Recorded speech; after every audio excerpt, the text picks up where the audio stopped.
Good morning. I come to you again from beautiful Boulder.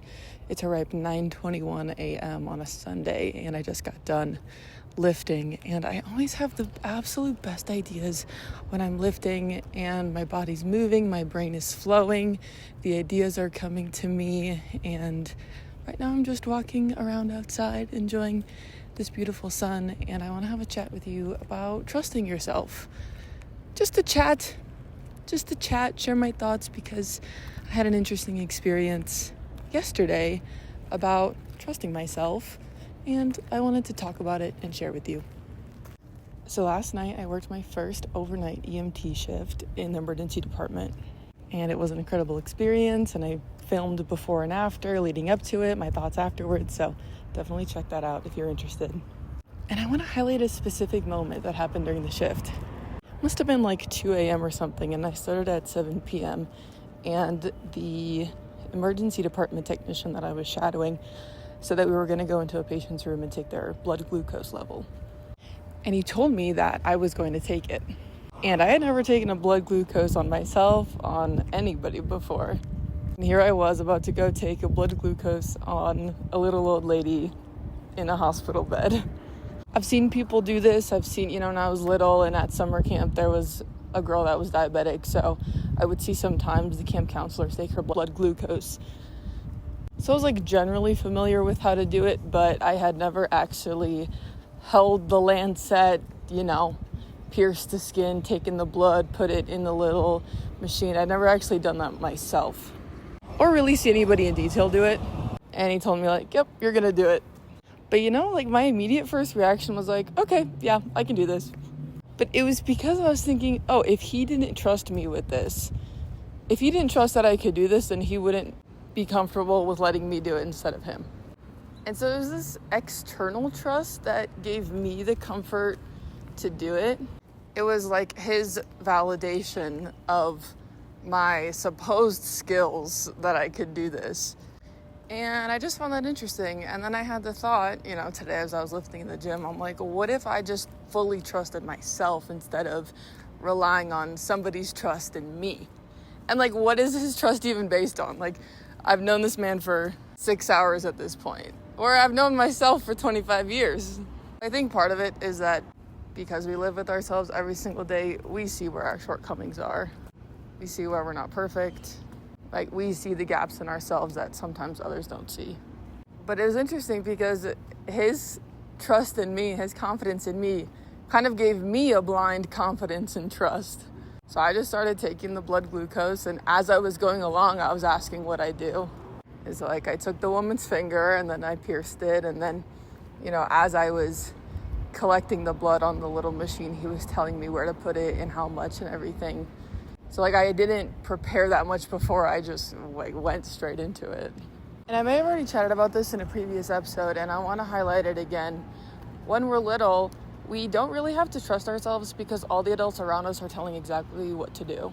And for about the first 20 years of your life, there is a path laid out for you, or a couple common paths that you can take. Then once you do everything that's on that prescribed path, you're okay, what do I do now? How do I know that what I'm doing is the right thing to do? And I put the right thing in quotes, because it's not really a right or a wrong, there just is. So it's what if we just had that blind trust and confidence in ourselves? And with fitness, sometimes I was having a hard time because I feel I'm how do I know if I'm doing the right thing? How do I know if I'm working out enough? And so I'll say with some things like fitness, I heard this phrase that was, if it can be measured, it can be managed. And I have found that to be true with fitness because I get DEXA scans every 6 months and then in-body scans every month, and I take progress photos. So I don't have to 100% rely on what I feel or my subjective evaluation of myself. I can rely on objective numbers, which I think is good.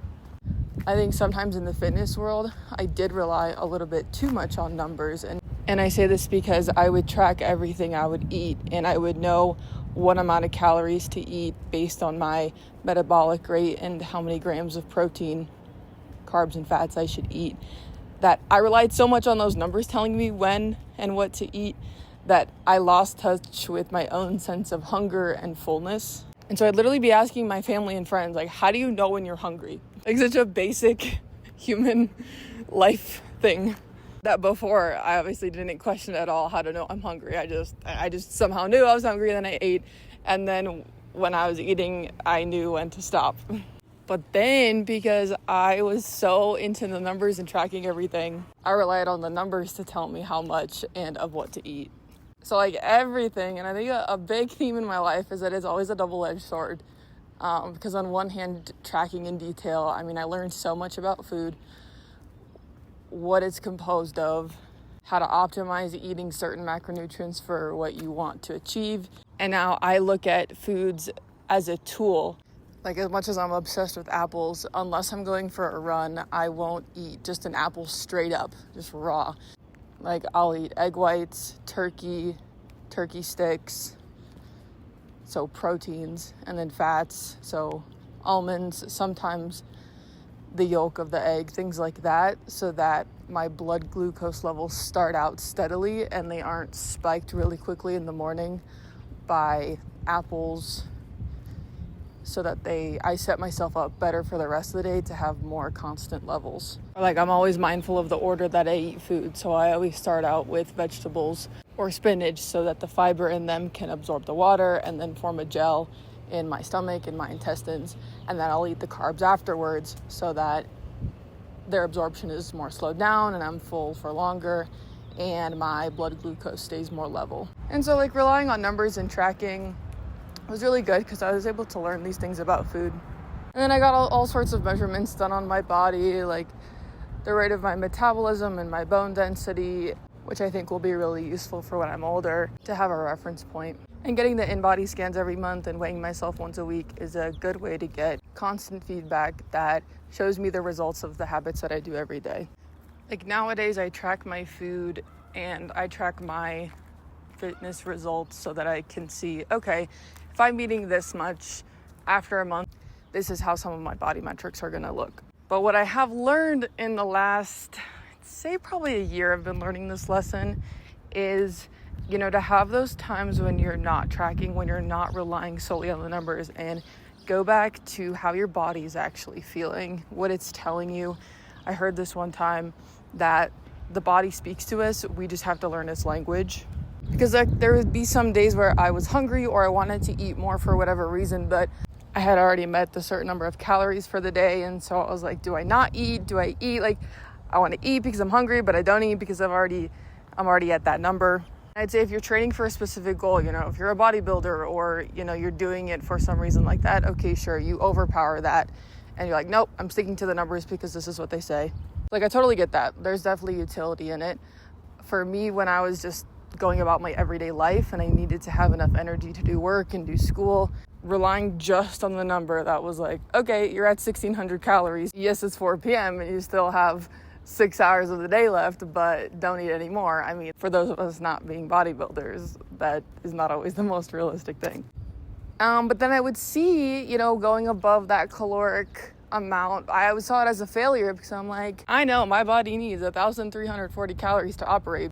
And adding some more calories to account for the energy I expend, like, why does my body want more food? It was because I was just so reliant on the numbers that I wasn't actually taking into account how I felt. So I started learning about intuitive eating more, and I'm like, okay, sometimes your body just wants a little bit more, and that's okay. Sometimes you want a little bit less, and that's also okay. It's an ebb and flow, and just the mathematical side was so useful to me. I learned so much, and that was probably the first year of my fitness was very, very numbers, tracking, relying solely on the numbers, and I got good results physically, but then I felt the mental side of it. So then the second year of my fitness was a lot more, okay, let's go back to listening to our body, listening to when we want to sleep. You know, I would wake up, it didn't matter if I was tired, I would go to the gym. Nowadays, I still train, still lift every other day, run or walk on the off days. I'm still just as consistent, but I will shift my workout to the afternoon if I wake up really tired because, again, I've also learned about sleep and I've continued learning about that. So I value that and not just waking up and working out even though I'm tired. And that I'm talking about it, it just even more makes me realize that all these little examples they all come back to trusting yourself. Whether that's trusting that you're doing the right things for your fitness, trusting that you're doing the right things on a day-to-day after you graduate, and then also trusting that you can take a blood glucose of a patient that you've never done before. And so I'm just like curious how much external things to rely on, like these numbers with fitness that I'm talking about and certifications and stuff.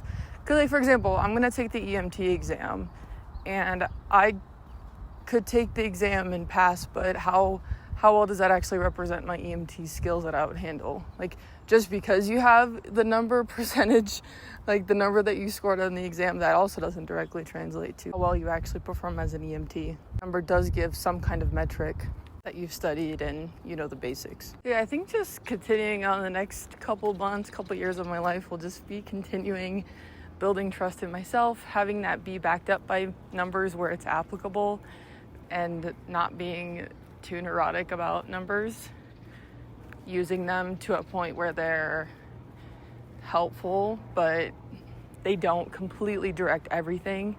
Understanding, oh, this is one thing. I heard that the body is not a math problem, it's a living system. And that's so true. It's like, there's so many variables in everything. We have to take into account all the variables. So yeah, that's all for now. And I'll see you on the next one.